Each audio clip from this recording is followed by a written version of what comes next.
The first 3 weeks of the eruption here in Hawaii, crazy things would happen in the middle of the night. A new fissure would open up and it would threaten a new neighborhood. Thousands of people are evacuated from their homes.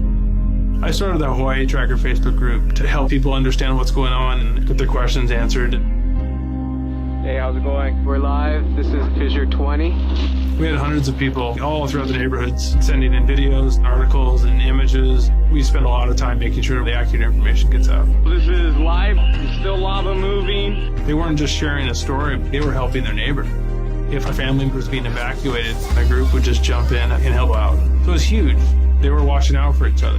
Hello everybody, thank you for coming. Thank you for the support from everybody. As we go through this, we're growing closer together as a community. When tragedies like this strike, you really realize how much you need each other.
Aloha everybody. We are here today to talk to you about Pohoiki Boat Ramp. We are joined by Ikaika Marzo, former mayor candidate and longtime Kalapana fisherman. Give a little insight on the impact that the loss of this boat ramp since the end of the 2018 eruption and the sand inundating the area. Give a little background on that. And Philip Ong is joining us, of course, to be able to talk about some of the geological impacts, how the sediments kind of moved and washed around the area. And yeah, we are going to hop right into it. Just going to play a little Pohoiki drone footage for you in the background while we talk. And yeah, there's a lot to discuss down here. So just to give a little background on what's happened roughly. So in 2018, we had the Lower East Rift Zone eruption, put out a legendary amount of lava, covered 3.6 miles of new lava land that you can see in the video now. This is a delta that was established from Kalapana, or from Kapoho to Pohoiki. It claimed half of the beach. We're getting some feedback. It covered half of the beach, the lava flow did. It took the shacks and bowls surf spots. And then sand, after the eruption ended, washed into the area pretty quickly. Over the next 6 months after the eruption ended, the formation of this beach that you see here was done for the most part. And with that, let's pass it to our co-host today, joining us, Ikaika Marzo. Thanks, man, for taking the time to talk about the Pohoiki Boat Ramp. Mahalo, Dane. Thank you for having me today. It's a very hot topic right now. Pohoiki Boat Ramp coming back. There's a lot of people for it. There's a lot of people against it. Um, but our community in Puna needs it. And we've been going through the process of trying to bring back Pohoiki Boat Ramp. I remember those days. We can go back as far as I can remember, but in 2018 eruption, we were there from the beginning. While the boat ramp got, pretty much inundated by rocks and sand. We were one of the last people to be in there because we took my boat in there with the family of the Hale family, and we took them to the Red House to get as much needs that they could get out of that area. So, we dedicated our time and effort to help the families of that area to retrieve whatever they could get before the lava could, inundate that area. So there's a lot of meaning to Pohoiki. But tomorrow, the Board of Land and Natural Resources will be voting on a measure about the Pohoiki Boat Ramp, and there's a possibility that people can write in, or there's a possibility that people can write in the testimonials about Pohoiki, if you're for it or against it. Before anybody want to do any testimonials, we wanted to talk about Pohoiki Boat Ramp and the significance of this boat ramp for Puna and for the fishermen of Puna. What should we talk about right now, Dane? What do you think? Yeah, I think you're going in the right area with that. Let's start in with what was Pohoiki to you growing up before you became a more professional fisherman or commercial fisherman? When you were keiki out there, what was Pohoiki to you? So let me explain something here first. My family is born and raised in Kalapana.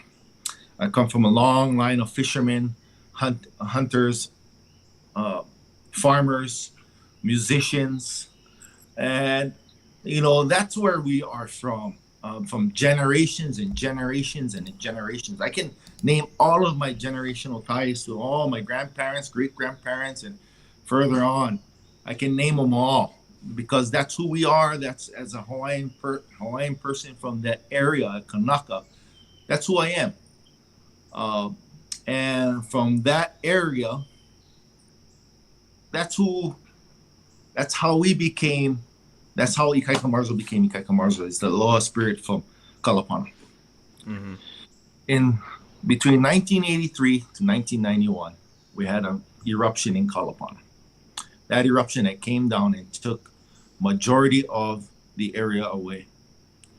So you could imagine lava coming and there's no hard feelings, but lava coming into this area, taking away the land and place that we are from. Not only taking land and sentimental values, but also took away the way of life of us. I was fortunate because I at a young age, I learned a lot from our kupuna from that area and a lot of the stories of these different places.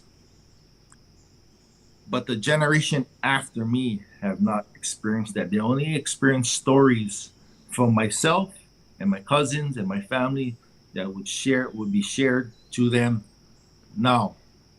So a generation after mine's, there is how could you say it? Cultural disconnect. There's a time they don't know who they are because the place that we came from is not there anymore. The places that we grew up with, the way of life that we grew up with, it's gone. So an identity lost. They really don't know who they are, but they live through the stories that we share with them from our kupuna. But there is no connection between the stories that we share and the places that we share about. Mm-hmm. So if we look at Pohoiki, it's the same thing. the way of how we fish out of Pohoiki is different from every place else on the state of Hawaii. We fished from Kumukahi Point all the way down to Hawaii Volcanoes National Park, to Apua Point, to past that, Halape'e, Keaho. And we learned all the different grounds of fishing in that area. And fishing out of Pohoiki, we don't go outside of that area. We stay in that area. And there's only a certain handful of fishermen that fish out of Pohoiki. I'm fortunate, I'm one of them. You know, I fished out of that harbor. My dad, Mahanai Mom, Mama Noi Noi, and Auntie Berna, they were the two women on one of those boats that would go out and they would catch and harvest ahi. So that in that significant area, there's a certain way of fishing. Without this ramp back, we cannot share, because the cost of driving from Hilo Harbor all the way around to in those areas is hard, it's expensive. So again, it's happening again. A place that is not inaccessible with a boat, or if you want to be accessible, it's going to cost a lot. But that cultural tie is lost. We don't have, like, how can I say it? We don't have the opportunity to share the way of fishing a certain way to the next generation because the ramp is gone. Now, if we build another new ramp, it'll take almost 30 years to finish. By that time, all that knowledge will be lost. So, you know, it's crucial that we got to bring back Pohoiki Boat Ramp, not only for sustainability for our community of Puna, economically and culturally. And, you know, Pohoiki, it means a lot because, you know, my dad used to fish that area in the 60s and 70s. And back then, there were no one there. It was just a boat ramp. Back then, there was no breakwater. It was just waves coming in and on a steady pace. So you would need to know how to get onto the trailer and off the trailer. I remember those days, a lot of the families would be swimming around. And when the boat comes in, they would help the boat get on the trailer. It was a community ramp. It was an awesome ramp. It's like our own Miloli'i down in Pohoiki. Had our own special way of fishing, our own cultural way. We were proud fishermen, hardworking. Summer months was the season of the ahi. Pohoiki, there were more ahi fished out of Pohoiki, that ramp, than any other ramp in the summer. That was the place of the ahi, and that's where Ika Shibi started at Pohoiki. And right. I just want to, share some manao. I mean, if people can ask questions, and but it's a cultural identity. That's where it comes from. A lot of people want the sand there, because it's a beautiful beach, but it's not a beach to swim at anymore. It's so dangerous to swim. Right. The waves crashing there, it's treacherous, and now there's no sand. It's all rocks. It's right. Big boulder rocks, so you can't really get into the ocean. And the ramp is there. It's not like they're dredging the whole beach. They're dredging an inlet to go in and out of the harbor safely. But there's a lot of questions about the geology side of if the channel will be filled with sand again, and that's all to the experts. And I would love to ask Phil what he thinks about it. But if anybody has any questions, please feel free to ask me. Right. One of the things that I see a lot of commenting on people do like the beach, mainly because it's the only beach really that's on the side of the island nowadays. But the one thing that I hear them comment about is why not move the boat ramp somewhere else? Besides time, is there a suitable location on this coastline as an alternative? That's a good question. Good question, Dane. To all the people that ask that question, we're the Lavaya. We've been on the ocean all of our lives in this area. We know every nick and cranny of that coastline. We know where the rough parts are and where the calm parts are, where the possibilities are and where not the possibilities are. So a year ago, there was a proposal of doing it at Ka'akepa, and they was going to do an environmental assessment on land. Fishermen's pleaded that is a dangerous spot. It's not feasible. It's going to be dangerous for the fishermen. So when people say that, they just observe from land. They say, "Oh, this spot is good because he's on land." But guess what? It's a boat ramp. It's for boaters. It's for marine fishermen. Right. And it should be done by the fishermen. Because they're the ones that is on the water, that knows the nick and crannies of where the possibility of a new ramp should be, and it's their lives at risk. Not people on land and assessing on land and saying, "Wow, this place is nice. I think we should do a boat ramp here." Right. Wait a minute. You should be on the water and assessing on the water of the different currents, because you have a top current and a bottom current. Mm-hmm. So, and it all depends on the current, on the swell direction, wind direction, swell height, and current. It's not on, "Oh, this place is beautiful because it has a low entry to the ocean. I think a boat ramp should be here." That's what people are saying now. They think we should have a boat ramp here, but And have you been on a boat? I remember probably over a year ago now, we joined you, Philip and I joined you on your boat when you took out DLNR and Sea Engineering to show them what you're talking about. Because on the land, it looks one way, but as soon as you're in the boat, it becomes completely different. So one of the areas that they were looking at then was the Kumakahi Lighthouse area. So you park the boat right in there and be like, this is what you would have to come in through every day. And it's calm now. Like, it was a calm another day. thing too, there's a lot of people saying, "Oh, we should be in Kumakahi." Kumakahi is one of the roughest places on this island.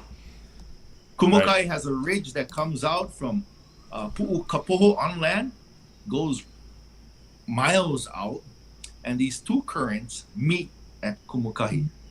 And Kumakahi pushes that current up, and on the surface, it's very, very rough. Mm-hmm. So it's like you're getting thrown around as a rag dog on Kumakahi Point. So when people say, "Oh, we should have it on Kumakahi Point," that is the most roughest place on island. There is no coves that you can misdirect because two currents meet each other at Kumakahi Point. No matter if you go on the south side of the point, there's another current that is pushing you to the north. If you go on the north side of the current, there's a north current that is pushing you down to the south. So it's not feasible. People just gotta realize they have to do the assessment on the boat. So what happened about little over a year ago, they were gonna they paid like $300,000 or something like that. Ridiculous for environmental assessor to come to Big Island.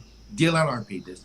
Come to Big Island to assess an area which is Ka'akepa for 3 hours. Came on the plane in the morning, went down there, drove down to Ka'akepa, spent there for 3 hours, spent at the site for maybe an hour, jumped in his car, went back to the airport, jumped on a plane back to Honolulu. And they said, "Whoa, that place is okay. I think it's possible that we can build a boat ramp at Ka'akepa." So we came up to an idea. I said, "No, you can't. How about let me take you and Department of Land and Natural Resources personnel on my boat with the fishermen, and let's go down to these areas that you think is very safe for us to launch our boat. We went to Ka'akepa. You know what the first thing that he said? Whoa, this place is rough. Little did he know, Ka'akepa, 20 yards outside of Ka'akepa, it has a drop off. It drops off to about 160 feet, almost 30 fathoms. It drops off. So when the current hits and the swell direction comes from the east, it hits that shelf. It comes up off that shelf and pushes against the cliff. Right. Sorry. Yeah. Oh, No problem. A little bit of lag there. It pushes against the cliff, and it turns into a washer machine effect. So it's hard for boaters. I said, we're skilled boaters here in the east side. We can handle our boat, but imagine if there was a greenhorn or somebody that just wanted to go out. This would be a catastrophe. I mean, the old ramp was challenging enough for boaters, even if they were experienced. It was such a unique harbor to try and get into. Getting out of wasn't really the issue. It was always trying to get back in that I saw. Yeah, Pohoiki was a difficult area to. It's probably top 3 most difficult place to go out of, to fish out of, which is an advantage for our local fishermen, because keeps the competition down. Only a handful of boats could go out there, and when it's biting, we could go out there fearless, and we could go out there and catch fish. But other people would come; it would be hard for them. It's pretty much nerve-wracking. But what happened with the 2018 eruption? The eruption came in from the east and from the northeast and east, and flowed in and creating a point on the left side. So it's now. So after we took those specialists to go to Ka'akepa, we took them to Pohoiki, and same swell, rough. But once we got into Pohoiki, it was like super calm. It's because what happened was the lava in 2018 had hit Pohoiki and stopped and flowed outward, out in the ocean. So now there's a natural point on the left side, and what that does, it stops the current, the waves, the wind direction, because the wind comes from the east. It kind of shelters the bay right now. Mm-hmm. So we could come all the way in, and I could maneuver my boat all over the place in that area, and it would be flat. Not saying that, that's the normal swell. It's coming in from the east with the wind, about 15 to 20 knots coming in from the east. Sorry. Hold on. People want to call every time, but coming from the east. So it's like a haven right there.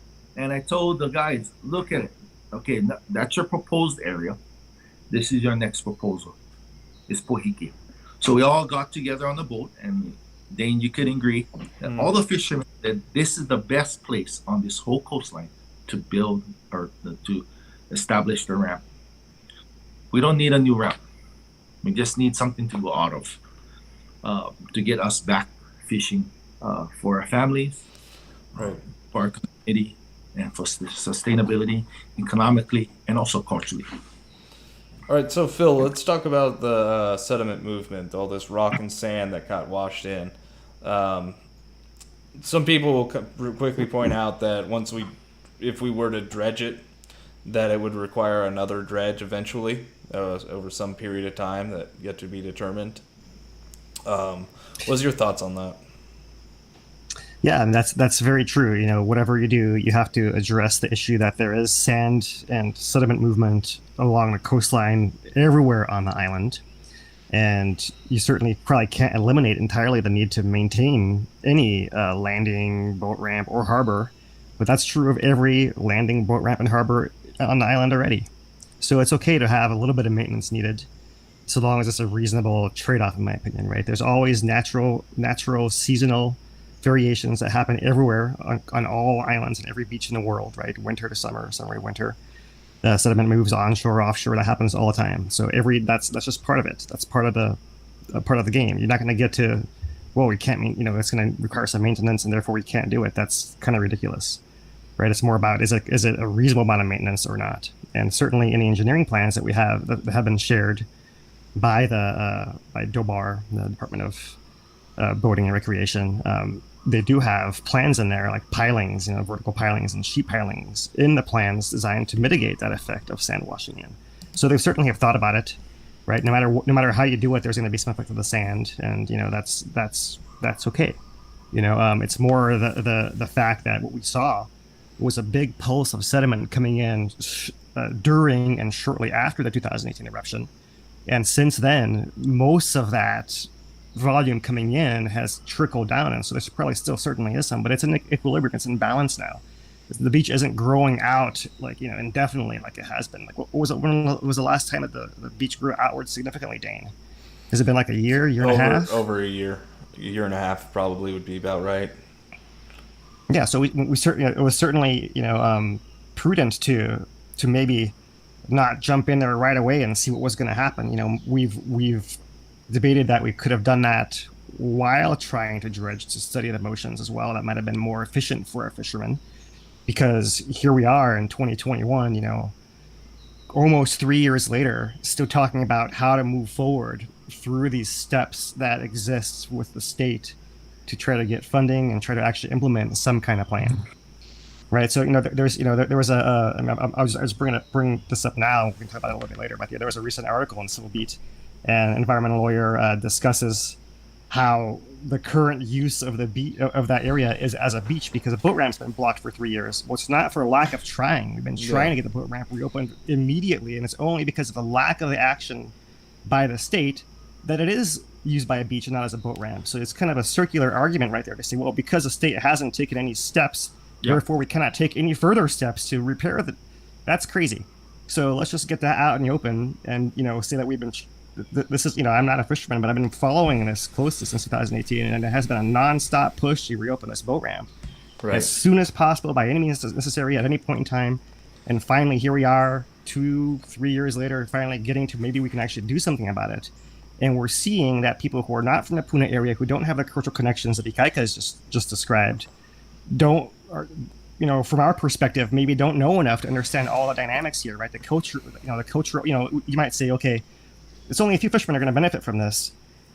Maybe so, but we're talking about a whole cultural lineage and tradition that's going to be broken and wiped from it's a royal lineage as far as I'm concerned of the culture of old Hawaii, right? And Ikaika described how a lot of that was lost. The cultural identity was lost in Kalapana lava flow, right? To have it happen again in 2018, and then to see all these roadblocks and people from off island putting up barriers when they don't understand, they haven't been here, don't know what the issues are. And, we understand that there's cultural issues, geologic issues, and environmental issues, right? But we can navigate those, but we have to have the proper context, right? So the geologic part of it, right? The stand has stabilized, right? There are geologic concerns in the area, right? You do have concerns of sand washing in and out anywhere, any harbor, any ramp, anywhere on an island. So that's something you want to mitigate for sure.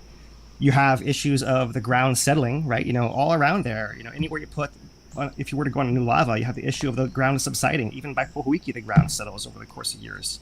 1975 earthquake, right? 2018, it happens all the time. The whole coastline sinks.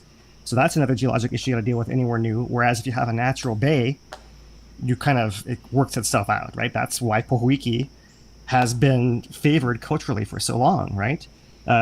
You have the spalling of the sea cliff, right? A lot of the Puna coastline is cliff, and it got that way from the edges crumbling off.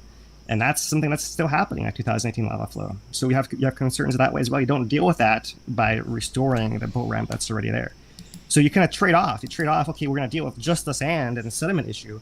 We're not going to deal with the land settling. We're not going to deal with the cliffs falling off. And when it comes down to looking at these plans and the price tag, it's a lot cheaper. It's a lot cheaper. Mm-hmm. One of the things that I, just to add on to things that were lost by the sand, and one of the disappointing things to me is there's no surf down there anymore. The surf spots, first bay, second bay, chambers, even third bay, no more. I mean, and elevators, dead tree, those are of course gone.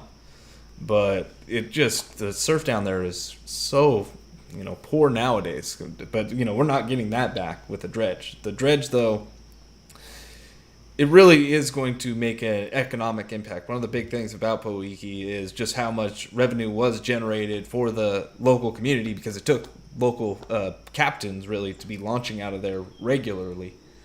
That could help supplement the community by pumping in revenue. And we've been without that for 2 years. Now, one of the things that, for the past year we've been talking about or hearing more about is sustainability and resilience for the community with COVID-19.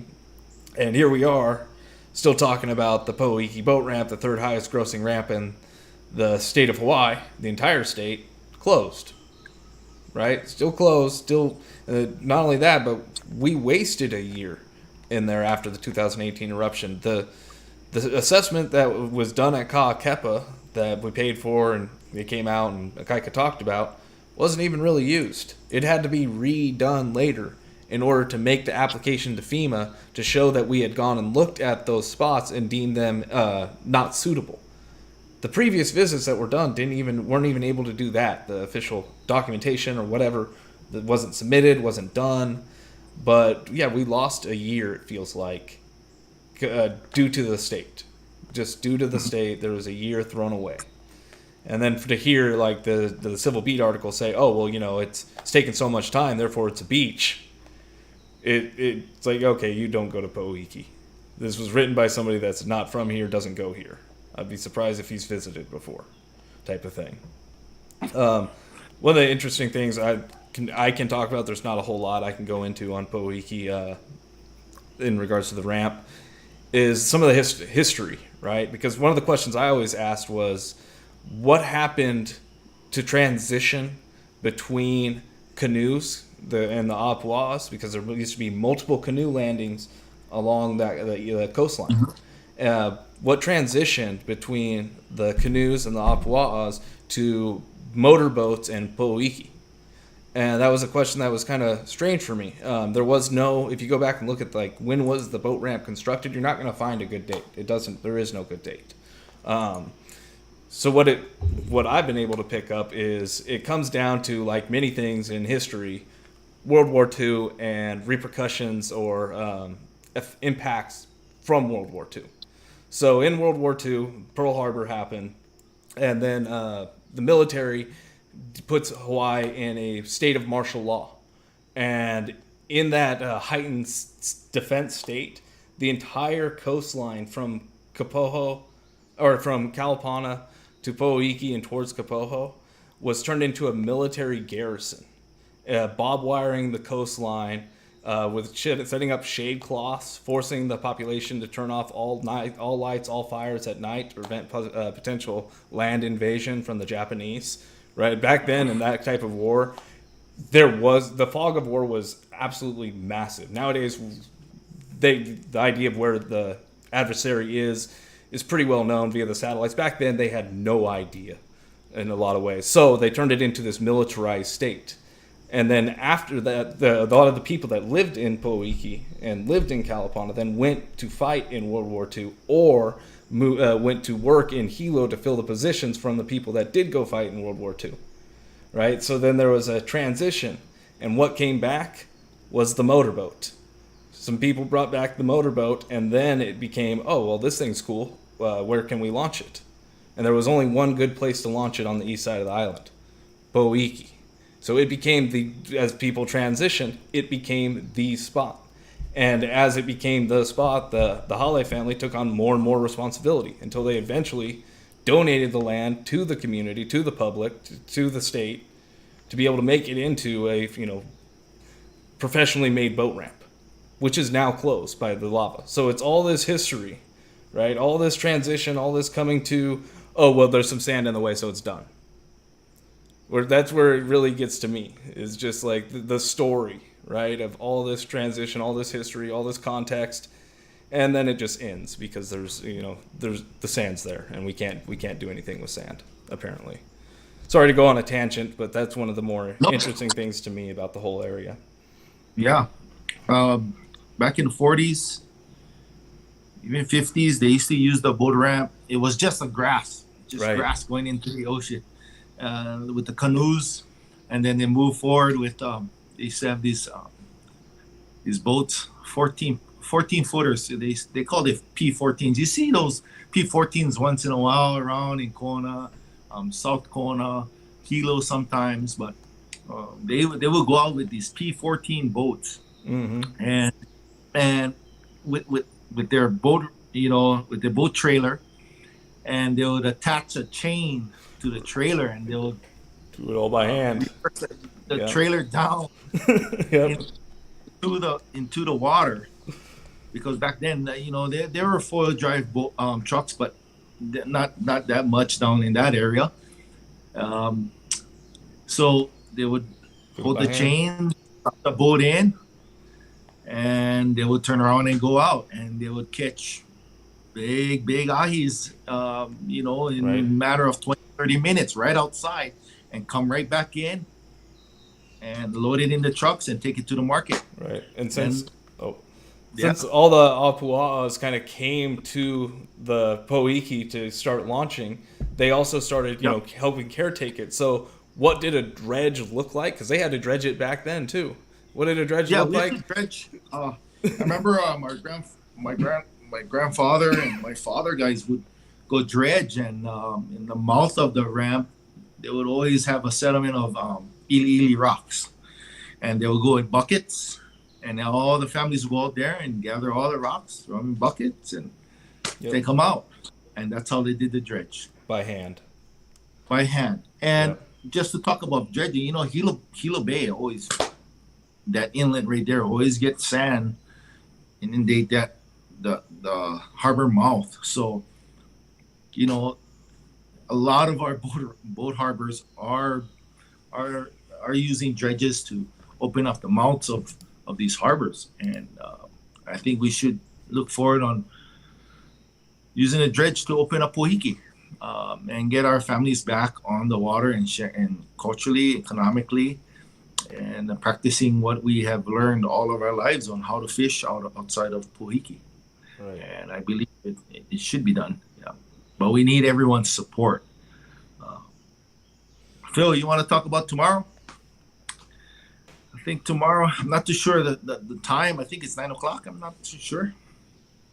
Yeah, so tomorrow at 9 a.m. Hawaiian time, there is going to be a meeting of the Board of Land and Natural Resources in Honolulu. It's going to be a Zoom meeting.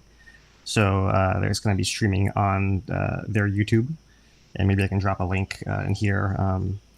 And so they are just getting an update from DOBAR about the different plans for the boat ramp and where that stands. There is no decision being made tomorrow. It's more like an update, but this is still a chance for people to submit, at this point, written testimony for tomorrow that can go into the official record. And in theory, in some future meeting, these meetings happen, I believe, every second and fourth Friday. At some future meeting, when there is some decision being taken on a boat ramp, then that will be part of the public record that could then be referred to, I believe, right? And if not, we can resubmit. But we'd like to start talking about it now, because it seems like the voices of Puna need to be a little bit louder compared to the other voices across the state that maybe don't understand all the issues that are at play here. Yeah, so that's the actual mechanics of it. Maybe shortly Dane can put up the actual maps and the proposals of what the options are. But basically, there's two options being put forth. One is the dredge we've been discussing, and a dredge does include that kind of initial taking the material out, but it also includes putting in some protection for movement. Now, that option two would be building a whole new boat ramp out on a new lava, right? So excavating a new ramp into the water and everything, and also would have to include a little jetty as well. And Right. the price tag is a lot higher in that. So when we have that up there, let's see if we got it up now. Right, we have it up Kinda- now. It's kind of obfuscated, so I'll just read what the text says here. It says, Project Pohoiki Boat Ramp Excavation and Dredging, Scope of Work, excavate above water and dredge below water volcanic debris, black sand accumulated within the existing entrance of the channel, and turning basin and place excavated dredge material on an adjacent black sand beach. So they're going to go take the area that's in the red and put it in the area that's in the yellow, which is just more sand. It's just a bunch of other sand that's just like it. That's the Exhibit A. Right, and it's that area that's kind of between the hot ponds. So possibly that very southern hot pond might be affected by that, but it seems like overall they're trying to avoid the area where they would impact any of the hot ponds further. Right. That one, like really, that southern hot pond, that there's two there that you could probably just stake out with flagging for them. Just be like, guys, avoid these, and they'd be fine. There's so much area in that yellow block that they have plenty room there. Yeah. Yeah, this is a proposal and approximate, so we certainly can avoid those. I'm sure that might be an issue for some people when to preserve that environment. And there's no reason why you should have to. These aren't damage those. Yeah, this isn't engineering level maps or anything like this. This is just like a screen capture of Google Earth, and then somebody took a crayon and made some markings on it. And you'll see what we're talking about on this one here that I have up now. The previous, basically mock-up of the plan. And if you look really closely, you can see that it's not. This isn't a real mock-up. But the thing that's cool about it here. This on the left is a proposed swim area. Let me see if I can move that over for you to show. The proposed swim area that this one knocked in, this would grab one of the hot ponds from the second bay. And the thing that's pretty cool about this is that those hot ponds right now, they're kind of questionable on the terms of the bacteria in them and what kind of infections and stuff like that. I'm not really sure on how to address that, but one of the things that this would allow for is a creation of a warm pond. So we'd have the warm water coming in from this hot pond area, combined with the introduction of fresh seawater from the boat ramp from the open ocean, getting washed in. So I'm like, if you could manage to get a proposed swim area in there while you're doing this dredge, that's perfect. It keeps the swimmers out of the way of the boaters. It makes the hot ponds into more usable, less bacteria-ridden pools. And so this was one I wanted to show just for that. They have talked about this proposed swim area. It has been mentioned before. I don't see it in the other ones, but in the other things that have been included, but that was included in one. So that might still be on the table there. So the cost of this one, $6 million. The last one was $2.5 million. So the total cost of the dredging and installing protection for these currents, $8.5 million. Right, that's kind of that first option there that was being proposed. And that second image Dane showed with the swim area, the yellow dots are the vertical piles, and then there's kind of red lines between them, sheet piles, and that's kind of the barriers to keep the sand out of the channel. Right. From falling back in, right? And that brand new ramp, what is the cost on that? $38 million, right? $28 million. 20. Yep. 28, yeah. So you're looking at 28 versus 8.5 million. So that's where the price is a lot less, and you could do it a lot faster as well. And the fishermen have been pitching this dredge idea from the very, very beginning, 2018. Yep. And so, we have lost time, and that's the preference from the locals. Just get it done, right? We've been pitching that from the beginning, but when somebody has a degree in engineering and ocean engineering, they think they know it all. But well, I mean, if you had done it right away, you might have had a channel blocked from all the stuff moving around in the first few months. So maybe you did have to wait a little bit, but just because you waited doesn't mean you should stop and be like, well, it's not a boat ramp anymore. You have to accept that people are trying actively, non-stop, and here we are. So what happened was we had a meeting in September. Is it September or no? August of last year of 2020, with some of the engineers and Dobar head. Mr. Matsuda, about opening up the Pohoiki ramp. But in the recent months, there were a lawsuit brought up by another person from Honolulu. That he does a good job on protecting the cultural and environmental rights of people of the area. But I think we should be talking to this guy about it, because we really need the boat ramp back for our community and our fishermen community here, culturally and environmentally, like I have been saying.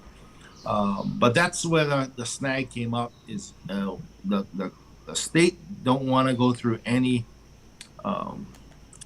court cases about, you know, environmental assessment, EIA statement, all that kind of stuff. So, you know, that's where we need everyone's help. You know, we need everybody educated about Pohoiki. It's not about, you know, there's a huge culture behind it. So, you know, we need everyone's support, not only in Puna, but we need everyone's support around the whole state of Hawaii to help support our local fishermen of Pohoiki. Right. One last thing I want to just touch on about the safe swim area, and you had mentioned that it's, you know, dangerous to swim in there. It is incredible. It takes a waterman to be able to handle that ocean, and just statistically, I don't have it, you know, clear numbers, but the best glimpse of how dangerous it is prior to the 2018 eruption, the lifeguards that were stationed down there were responsible for Pohoiki, the warm ponds, the Alanui warm ponds, and any rescues up towards Kapoho. They were responsible for that whole area. That's what they, you know, kept track of. Since the 2018 eruption, they lost the Alanui warm pond and the Kapoho responsibilities. Right, there's very little left there in terms of what to protect or people going there. So they cut basically their amount of space they had to cover in half, but they doubled the amount of rescues that they have to make. So they're responsible for half the land and have twice the amount of rescues because of this beach. And that's the best glimpse. Once you're down there, if you see it, you're like, yeah, I'm not getting in that water. That water's mean. So yeah, we just ask people to consider what the people that are frequent to the area are interested in trying to pursue. What was that, Phil? I mean, as far as, you know, that's a great point. Ocean safety, you know, you get a better swim area, a place you actually can swim at safely. That's warmer, and, you know, it's out of the way of the boats. I mean, that's all fantastic. It's kind of a throwback to the past and evolving it forward, right? Like, you know, we should acknowledge that we can all move forward and evolve and adapt new techniques and new boat ramps and motor boats or whatever, what have you, and still hold true to the ideals of the cultural past, right? So, I mean, it's okay if, you know, people aren't still doing everything with a spear, right? That's what I'm trying to get at there, right? That's kind of one part of it. And because there are so many boaters offshore around, as far as ocean safety, it's not just for the swimmers, but we've discussed how the ocean access now is either to the east around the Hilo, or to the west, you got to go all the way to Punaluu, right? So that length of coastline is longer than the whole circumference of Oahu, right? Imagine having that much coastline and nowhere to get in the water. And imagine now if you have someone in distress, whether it's a swimmer or a boater or whatever else, and you need to actually go get in there and access and provide an ocean rescue, right? You know, that's where to do it. Zero. That's another issue that's important right now, right? So I mean, just having extra access to get to the most dangerous, roughest waters like Kumakahi, right? That are right over there. If someone's going to get in trouble, that's I don't know. You know, I'm not a captain. Might as well call the Coast Guard in Oahu at that point. It's so far away. You know, it's just... So, you know, ocean safety goes for the swimmers, but also for anyone offshore in any boat, right? Or, you know, in any aircraft that might need an ocean or anything, right? Just having access to the water, that in itself has a huge value. That if there was nowhere to swim and nowhere to surf or nothing else, you know, just for emergency management, that would be a huge, huge need. So there's a lot of aspects to this, right? Not just the subsistence, sustainability, cultural identity and issues, right? The geologic issues, but the whole safety thing is hugely important too. Right. So I just got a text from a friend of mine, a good friend of mine, and he said, so this is what he specifically said. Aloha, Branham. If you open up the ramp, will there be a lot of commercial outfitters from Kona come over and operate out of Pohoiki? So there's a lot of concern about that also in our community of our Native Hawaiian community. They don't want our resources to be, put out there and used for the profit of other people that is not from the community. So this is state and this is law. Pohoiki, prior to the eruption, there was only 4 permits that would be issued for Pohoiki. That's it. That is still law.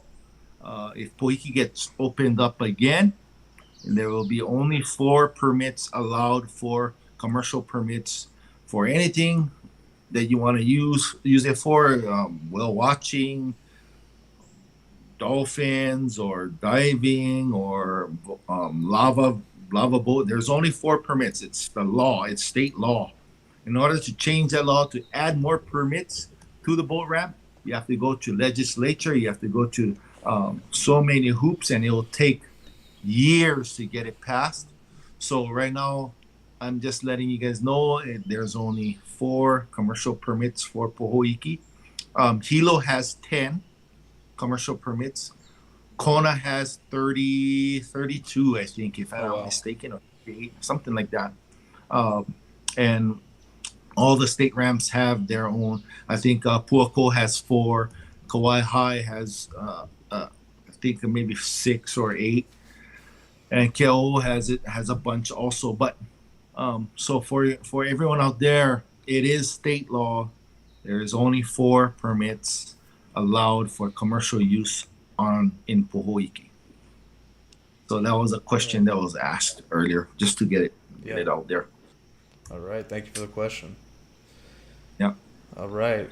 Well, yeah. If anyone else has a question, maybe I can just jump in, and I'll put this in the chat as well. But people are asking what could you do to send testimony, and there's an email address. The email address is blnr.testimony@hawaii.gov.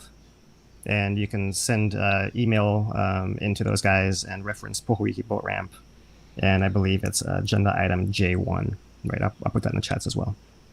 All right, cool. All right. Yeah, definitely. And if you have time to submit written or video testimony, the video testimony, you kind of got to get it in about an hour ago. But yeah, written testimony you can still submit, no problem. With the email address that Phil will put in through the chat. Yeah. All right. So yeah, I'll get those up here. All right. All right. Thank you, everybody. Support. We need everyone's support to get our Lavaia back in the ocean. So anything can help. So there was one question that someone asked. Do you think putting in that barrier for the sand is going to change the currents in the bay at all? What you mean? Like that pilings. Break wall again? They're going to put that break wall? Yeah, they dredge the channel and put in pilings kind of thing. Yeah, I mean. Outside, yeah. Could change the current just a tad bit, but shouldn't be too much to not handle. But current comes from the east, comes down. That new point that the lava in 2018 had made on the east part, on the northeast part. If you're looking out towards the ocean, the left, that had changed the current significantly already. So if you look above, right? If you have a picture from above looking down at Pohoiki, if you look at the northern part of the beach, there's not that much sand. But if you look down to the southern part of the beach, there's a lot of sand and buildup. Is because of that point. So what happened was the current comes from the north, from the east Kumukahi side, pushes all the sand and misses that pocket right there. So if you look, I don't know if you can share that, Dane. If you look at the beach towards the parking lot, there's less sand there than the southern part of the second base. So we're showing it. So if we have that break right there, it probably will change, not significantly because there's not that much current already in that zone, but it might slow down a lot of the current also. So, it could be possible that there won't be that much current in that area. That's the point. I'm just drawing a little bit. This is the predominant wave direction or predominant currents coming in. Mhm. And here's the shallow area that Ikaika was talking about with not that much sand. This is the channel, and then the excess sand. All kinds of John Madden stuff going on with that pin. All right. So, the question was, will that change the current? In that significant area, there is not that much current now as we speak, but yes, it could change the current. Yeah, small kind right in the general area. Real small. I mean, in comparison, putting that new proposal with that new excavation, and that also includes a little break wall that's kind of off the point further south, would that change it more? Not too sure. It sticks out much further into the ocean on that eastern side, right? It seems like the current in the bay might get changed more drastically by that, which maybe is what you need to keep the boat ramp open eventually. That's kind of a question to see whether those pilings are enough. But if you're going for environmental balance, and maybe that's a good middle ground. Mm-hmm. All right. Well, yeah, that's done a bunch of stuff to consider with Pohoiki. It's more than just I like the beach. It looks cool from the air. It does look cool from the air. It doesn't look cool from the ground when you're trying to get in the water. No. Then it looks like, oh man, why am I doing this? But yeah, that does it for me on my end. Anything final thoughts, Phil? I mean, I think we've covered it. Yeah, we've gone on almost an hour now, and I appreciate you guys for sticking with and getting the full info here. But yeah, that's basically it, right? I summarize it as it's geological, it's cultural, and it's ecological, right? And there is a middle ground. It's like every other issue on this island. All places are culturally sensitive, right? You can't just go and find some old piece of land and say we're going to put a boat ramp here because there's cultural history there, and it might be burials there, and it's just more complicated. That's why if you're going to put it somewhere new, the new lava makes the most sense. Yep. If you're going to go, well, new lava versus dredging the old pathway, then with what we've broken down, it seems like there's possibly less impact also just by dredging as well, right? Even though there are new environments there in that backside, those ponds and the little shrimp that have been found there that are all over all of the tide pools, all of the tuna, right? Those are all important considerations, right? But that if we had actually just without bureaucracy just dredged it right away, there wouldn't have been a chance for any of that stuff to establish. It's only because of our inaction that's getting in there. So I think it's important to keep that in mind and not just live in absolutes of, well, it's only a beach now, so therefore it should stay a beach. Or, oh, now there's shrimp living in there, therefore we can't touch anywhere where the shrimp might be as well. That's due to the human inefficiency, right, that stuff has happened. And that shows how life is persistent there, and it'll move wherever it needs to be. So I think we need to be aware and really careful with all that, for sure, absolutely. But I think there is a middle ground where we do protect the cultural traditions, restore cultural identity, address the geologic needs, address ocean safety, and move forward, right? And it seems like from a localist perspective, it's being muddled by people who are farther from here, whether it's on Oahu or elsewhere off island. So that's our real mission today, is to kind of just try to educate, to start a conversation here, to have people talking about this and spreading the word, and ask questions, and we'll probably do this again in a couple of weeks here. So ask questions again, and let's talk about the sticking points and how we can move past them and what compromises we can make, because that's what it's all about, is moving forward together for our community, right? Especially now, we're still in crisis, we're still in economic crisis, we're still in health crisis. We need this. Yeah. I just want to say this. Pohoiki, as a fisherman, it's who we are. It's what we do. It's what we learned from our generations before us, who made Pohoiki what it is today. We follow in the footsteps, we follow in their tracks, and we teach them to the next generation. It's who we are.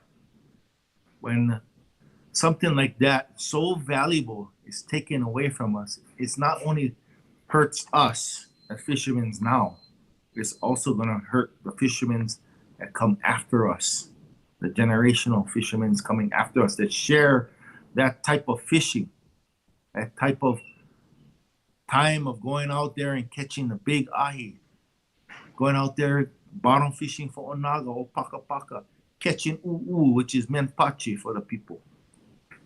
All these different types of fishing on the koa, anchoring on the koa. It's an art how to anchor and take out your anchor from fishing on the ahi koas. Opelu fishing, akuli, ika fishing, mahi, everything you can think of. You know, it's who we are, how we fish. And we need everyone's support to support us to get our lavaia back in the ocean. So with that being said, we don't want to lose another our cultural identity again from Kalapana. We have an opportunity to keep our way of fishing alive for the years to come and for the next generation. So with that being said, mahalo to Brother Dane DuPont, and Philip Ong from Hawaii Tracker. Thank you guys so much. Thank you for joining us. It's raining there. Yeah, big time. That's why I'm muting. I'm in New Mexico, so it's nice and cold here. Yeah, I won't trade. I'll keep the rain over the cold. Well, thank you guys. All right, thank Please you. support us, guys. Yes. Again, tomorrow is the BLNR meeting, so if you guys can send in testimonies to the Department of Land and Natural Resources or Board of Land and Natural Resources, and that will be so appreciated for making this goal happen. Yep. And I just want to thank HawaiiTracker.com for helping making this possible. If you like this type of content, make sure to share it. We don't have an advertising budget of many mainstream media organizations or even other media organizations, so we rely on people like you to share this video, like, subscribe, all that kind of stuff to ensure that more content is able to be produced. So I thank you guys for joining me today. We've gone through a bunch of Pohoiki reels, and tomorrow the BLNR Pohoiki Boat Ramp non-decision making item is addressed with hopefully written testimony. If you feel like submitting it, encourage you to check out the link in the email that Philip has dropped in the chat. All right, thank you guys.